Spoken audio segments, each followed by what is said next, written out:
Një përplasje me armë ka ndodhur pranë aeroportit të Rinasit. Sipas mediave shqiptare, dyshohet se një person ka mbetur i vdekur dhe një tjetër është plagosur. Diaspora për Kosovën ka mësuar se persona ende të pa identifikuar kanë qelluar me armë zjarri nga një makinë Toyota me targa greke ndaj një automjeti tjetër, ku një person ka mbetur i vrarë dhe një i plagosur. Ky atentat ka ndodhur afër aeroportit të Rinasit në Shqipëri.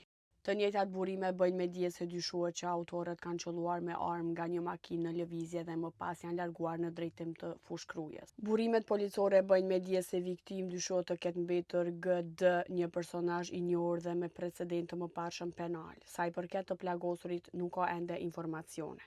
Në vend ngjarje kanë shkuar forca të shumta policore dhe kanë krijuar një perimetër sigurie. Njëkohësisht kanë nisur hetimet për të identifikuar dhe kapur autorin e atentatit, si dhe për të zbardhur motivet.